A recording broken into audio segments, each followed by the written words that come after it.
Good evening and welcome to the big story here on Radio Now 95.3 FM Lagos. My name is Chika Ago. And the National Assembly Elections Petitions Tribunal sitting at the Tafawa Balewa Square, TBS Lagos, has declared the election that produced Eti-Osa of the Labour Party as the elected representative for Eti-Osa Federal Constituency as inconclusive. It has also ordered the Independent National Electoral Commission (INEC) to withdraw the certificate of return issued to Atta and conduct a supplementary election within 90 days in 33 polling units where it was discovered that elections did not hold. Remember that Olubankole Wellington, also known as Banky W, filed a petition dated as far back as March 16, 2023, and argued Atta's declaration on several grounds, including that Atta was, at the time of the election, not qualified to contest as he was not a member of the Labour Party and was not sponsored by the party. He also disputed that the electoral umpire ought to have He also disputed, saying that the electoral umpire ought to have declared the elections as inconclusive and ordered supplementary elections. And so, with the latest court ruling in his favour, Olubankole Wellington, the PDP House of Representatives for candidate for Eti-Osa constituency, joins us this evening on the big story to talk to us about this ruling and what lies in the nearest future for him. Thank you very much for joining us this evening on the big story, Mr. Wellington. I hope you can hear me clearly. I can hear you clearly, yes. Thank you very much for having me on the program. I'm grateful. Great to have you with us too. And let's start by getting your reaction to this ruling. In the hours or in the minutes after the judgments came up, we saw you go to Twitter to say it is possible. I mean, talk to us about what, thoughts came to mind and how you were feeling as soon as you heard the judgment. Well, we felt very grateful to God that the tribunal was able to look at all the evidence and say of a fact that every voice deserves to be heard, every vote deserves to be counted, and the rules in our democracy have to be obeyed. And honestly, I think for me, that's the biggest thing. Obviously, we're not where we want to be yet as a nation in terms of our democracy, in terms of our electoral process. We're still far from where we want to be, but every step in the right direction, I think, is worth celebrating.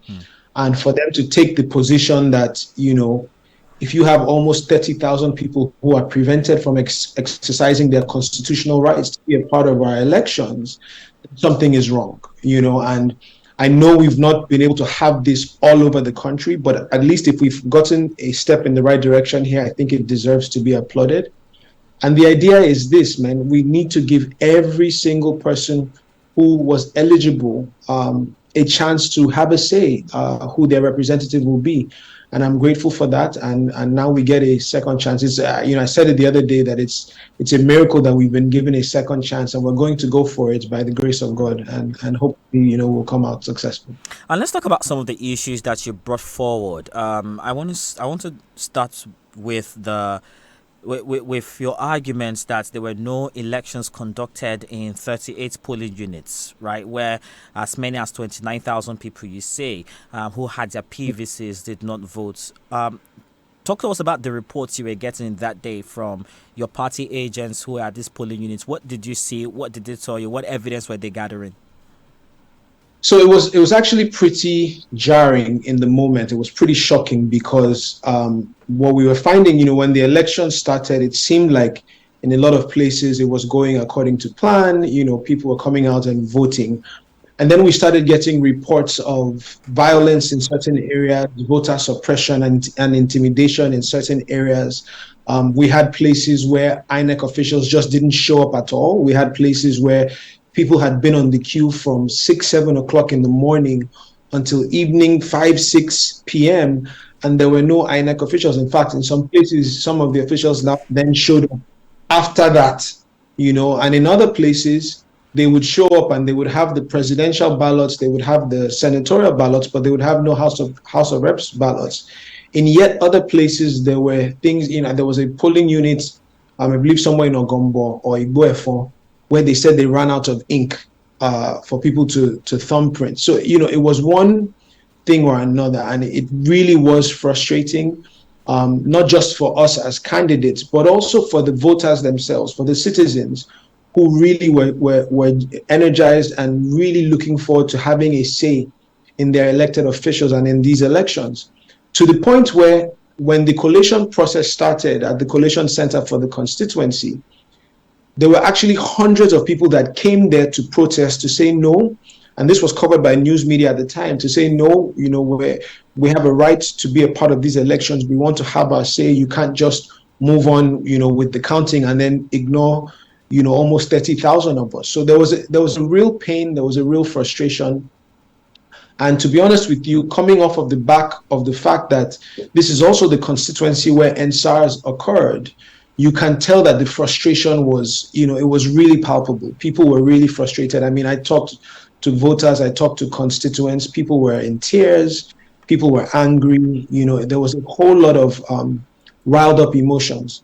And I'm glad that, unfortunately, there are not enough votes to sway any other level. So it's not going to count for the Senate, it's not going to happen for the presidential in Eti-Osa, but at least as far as who do we want as a constituency to speak for Eti-Osa, to represent Eti-Osa, to fight for Eti-Osa in the National Assembly, we get a chance to get that decision right. And I'm grateful for that opportunity. Like I said, it's a miracle that it has come back and presented itself to us. And so we're going to, when given the opportunity, we're going to go out and make the case to our constituency that, we have a chance to get representation right as a constituency. We have a chance to get that done properly, and hopefully we'll see that opportunity. Right. So I want to talk about the reason why INEC did not show up in some of these places where you said, like the places where they just didn't get to on time, right? I don't know where in particular. But what were the conversations you had, if any, with the electoral umpire? What were they saying was their reason for not being able to reach these places? And what's the confidence that anything will be different this time around? Well, I think you may, to get their real reasons why, you may have to, maybe get somebody from INEC, maybe, the rec or one of the officials there to speak on their behalf. And I don't want to project. I also don't want to make anybody feel bad. I do think that, first of all, on election day, there's no movement, right? So I wouldn't have been able to go around to get the reasons in all of these 40 or so polling units why the INEC officials didn't show up or why the election wasn't happening. But, it is a logistical nightmare. Eti-Osa had 725 polling units in these elections. So even for us to be able to staff each of these polling units with multiple agents, with supervisors, with monitors, with observers, it was a real big challenge. We had a matrix of over 3,000 people spread out across Eti-Osa just to make sure that things were done properly.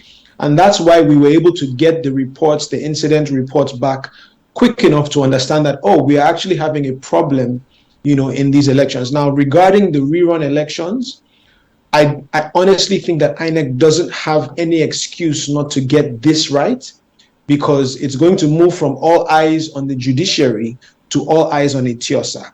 And that means, the news media, and hopefully you guys will also be there, but we want everybody, the international news media, the local news media, we want every possible platform, every influencer online, we want everybody in the world to watch what happens in these elections so that we can do this right and prove to the world that Eti-Osa is a place where, even if we have gotten it wrong in other parts of the country, let's get our own elections right. Let's have people monitoring. Let's have INEC have free, fair, transparent elections. Let's not have a situation where people are coming with voters' cards from other parts of Lagos or from other parts of town to come and skew the elections here. Let's get these elections right to show that it is possible for Nigeria to have legitimate elections and to move in the right direction coming off of the back of what happened in the general elections.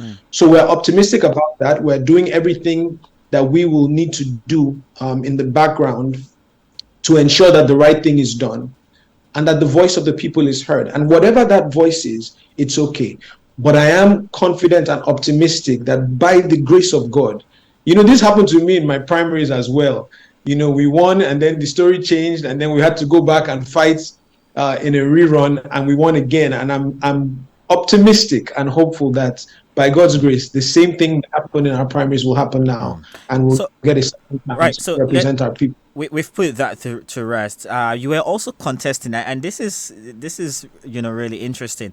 You were saying that at the time that the candidate of the Labour Party, Thaddeus Atta, that at Mm, the time of the election, he was not qualified to contest as he was not a member of the Labour Party and was not sponsored by the party. mm. Even though the courts didn't, sort of grant that, didn't grant that ruling in your favor, but you went to Mm. court regardless. Why did you go with that with that prayer, and what did you have at the time of filing that prayer with the courts? So what we found when analyzing the results of the elections and just the candidates who participated, there seemed to be credible evidence that and with much respect to the obedient wave that swept the nation and His Excellency Peter Obi and everything that they were able to do, the movement was insane. And in fact, we all witnessed it, and we were casualties of that wave. What we found was that there was evidence that not everybody, and this is what I tell people, there's no perfect organization. You don't have a perfect political party, you don't have a perfect church, you don't have a perfect mosque. There's no collection of people that you won't find some people who are not quite rowing in the same direction as far as morals and standards are concerned. And when our party in Lagos in Eti-Osa did the due diligence and did the homework, it turned out that there may have been allegedly quite a few places where candidates kind of saw that His Excellency Peter Obi was now moving into Labour Party at the last minute, and people were just rushing there to take advantage of that. And these were people who didn't participate in the primaries. These were people who were not even members of the party. They were just people that just jumped in at the last minute, found a way behind the scenes, and people in politics will know the kinds of games that we're talking about. But they found a way onto the ticket at the last minute. In fact, there are still quite a few places, I believe, including Eti-Osa, where there's still an active court case because whoever did win the primaries didn't end up on the party submission to INEC. So there was a lot of funny business. And to be honest with you, I had completely accepted that, what, if we didn't win this time, if that's the will of the people, then that's fine. But on sitting down with, certain, people who I really love and I really respect, and just looking at it, when we say we're coming in to reform the system, this is what we're talking about. You have to be able to stand up for the rules. You have to be able to stand up for the right thing being done. Leadership is about, it requires the resilience and the courage to stand up for what you believe in and to stand up for the right thing, even if you have to stand alone.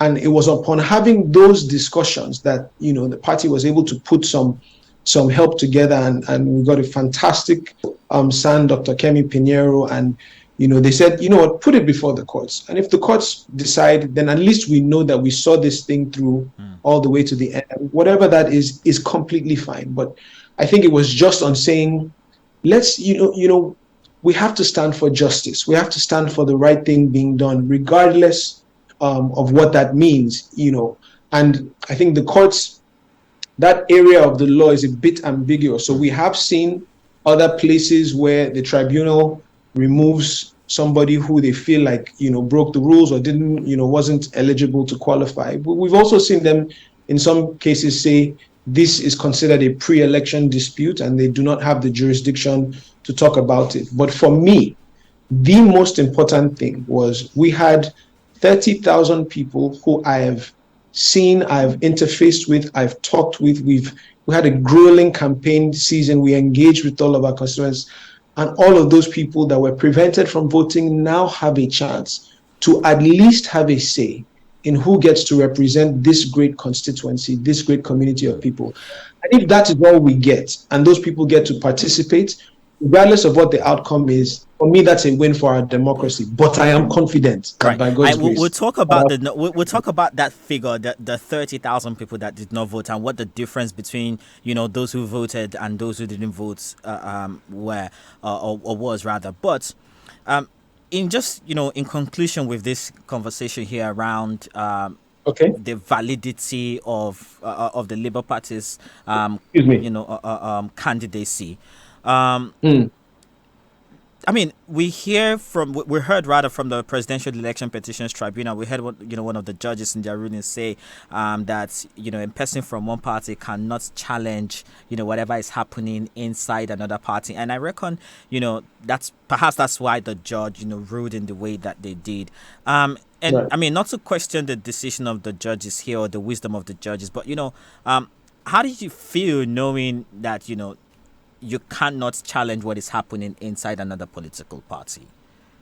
Right. Well, the law is pretty clear that if you're going to challenge the validity of a candidacy prior to the elections, that has to happen at the party level. And so, what we've seen in times past is people will sponsor, maybe another aspirant within a party to challenge the person that eventually that person's name got submitted.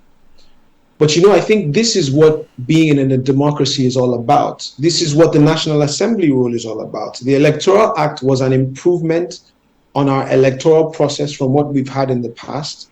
But our constitution is not a final document. It's a flawed one, but it's not a final one.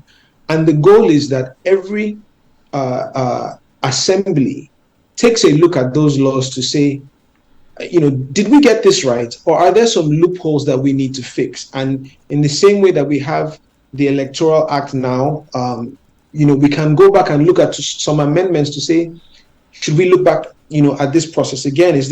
Are there some improvements that we can make to the law to ensure that we don't have situations where people who are just being, a bit conniving and sharp enough to, to skip the process or to you find some kind of backhanded way to get around the rules that are put in place to sanitize our electoral process. But that's the job of the National Assembly. Going further from that, you can look at gender equality. You can look at the fact that we've not been able to pass meaningful legislation in that regard. You can look at a whole host of, education reform. There are things that we need to do about our NYSC program to reform the NYSC. There are things we need to do about our Universal Basic Education Act. It needs to move from a counterpart funded program to a program for results. And I don't want to start getting into policy issues. But the point is that our laws are, in some cases, our laws are very flawed, but they're not final. And that is what that is the job of being in the National Assembly, is to be able to look at these laws and say, how can we make improvements for the betterment or for the best interests of all Nigerians and for the people in various constituencies. So Right. that's what it's all about. So let's talk about the numbers here, right? You're saying that as many as 30,000 people did not vote. In fact, you're also saying that the number of people who did not vote was more than the margin of lead between you and the Labour Party candidates who actually won this election. How did how did your party come by these numbers? Talk to us about presenting the evidence to the court and sort of proving a watertight case here to the judiciary. Well, it's quite simple. For every polling unit in Nigeria, there is a certain number of people who are registered at those polling units. Of those people, there is a certain number of people who have collected their PVCs at those polling units, and all of that is information that INEC has. And so when an election is either doesn't happen or is prevented from happening, there are incident forms that you fill out that basically mark the fact that the election didn't happen here, or maybe there was violence or whatever the case may be that prevented that election from happening. And then when you have all of that paperwork, and that's why I say elections, it's really not just about the campaign process. It's really about putting together a logistical, organizational solution, because that's the challenge. Can you staff 725 polling units, and kind of have enough backup layers of staff so that if anything happens, or somebody doesn't show up, or somebody runs away, or somebody gets bought out by your opposition, how do you ensure that you have enough evidence? Because even if you win, you still might have to defend it. And so it really was a process of just putting together that logistical, organizational solution to the challenge, and then being able to go back and look at it analytically and bring that documentation forward. So it's not an easy task, but it is, it is a possible one. And I think this is a good point to give a shout out to all the amazing volunteers who stood with us. I mean, we had thousands of young people, thousands of Lagosians, thousands of Eti-Osa people who stood with us and volunteered with us, and they were agents and they were observers and they were monitors, and they worked so hard because they really truly believe in our cause. And to be honest with you, not I mean, the PDP has been amazing. We have some amazing, fantastic leaders and members who've backed what we're doing, but not all of our supporters share the same political ideologies. And it's something that is uniting us because of our passion for our country and what we believe Nigeria can be and what Eti-Osa can be. Excuse me. And so that, bringing all of those people together to say, listen, we may have different political platforms, but our ideologies remain the same. And because of that, our principles and our passion for Nigeria remain the same. And because of that, can we find a way to work together to make this a place that we build from? And that's what we've seen thus far, and that's what we're confident will take us through. Right. At the center of this conversation, because at this time we're talking about the conduct of the elections generally. I don't know if you noticed, but we haven't been given any authorization by our broadcast regulators to sort of allow for campaign on air. Yes. Right. So we don't know when soon enough. I reckon we'll be given the go aheads to take campaign messages, because you'd have to go back to the polls again. The code says 90 days. And I wonder if you think that 90 days for you and your team is enough to sort of engage with INEC here on what the standard will be. And I'm saying this because during the elections, we heard in some places that they just could not update. Not just heard, we saw there were reports, eyewitnesses reports and all of that. And I saw a few myself being out on the road that they couldn't take a picture of the Form EC8 and upload to INEC's portal. There was that problem. And a few days ago, the chairman of the Inter-Party Advisory Council was saying that INEC was being over ambitious, so they were too ambitious in their conduct of the 2023 elections. And just looking back, I wonder if you think, when you look at all of the problems that we had, especially with uploading the results or getting materials where they needed to be when they needed to get there, that you agree that INEC was being over ambitious. That's a very, very valid question. My response would be that until we have a system that is capable of policing itself, we have to be the ones to police it.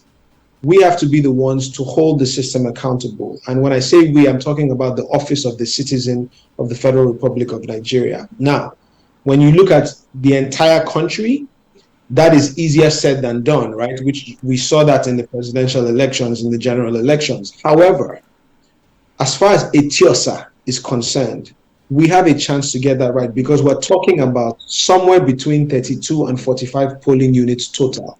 So this is not even a rerun in all 725 polling units. It's just in somewhere between 32 and 45. And like I said, we're awaiting the copy of the judgment so that we can know exactly which ones they are. But we have a pretty strong idea based on the evidence that was filed.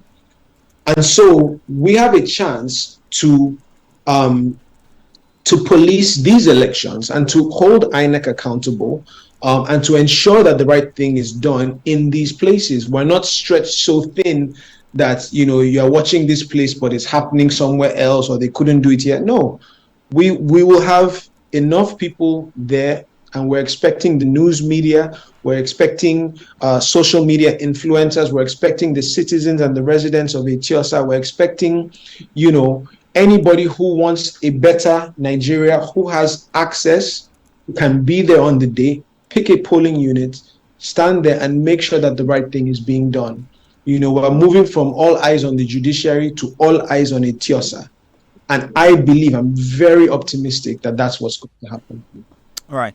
Well, we hope that we can continue to engage with you in the days Absolutely. leading up to this election.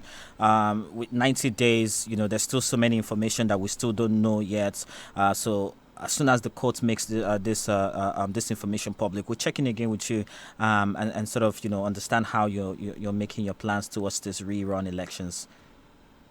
All right. Thank you very much. I really appreciate your All time. right. Thanks for having me. Thank you very much for your time this evening. We appreciate you too. And that is Bankole Wellington. He is the PDP House of Representatives candidate for Eti-Osa Federal Constituency, joining us this evening on the big story to discuss the declaration by the tribunal sitting in TBS here on Lagos Island, ordering a rerun of elections in as many as 33 polling units across Eti-Osa. On Monday, Ibrahim Jide Obanikoro, who is the House of Representatives candidate for Eti-Osa on the platform of the APC, right? He was the member representing Eti-Osa Federal Constituency, at the Ninth Assembly before he was replaced by Tejas Atta, who of the Labour Party, whose election is now being contested. So Ibrahim Babajide Obanikoro is my guest on Monday at 5 p.m. right here on the big story. So make sure to join us then. The roundtable is up next. Stick around. This is Radio Now 95.3 FM Lagos. Good evening.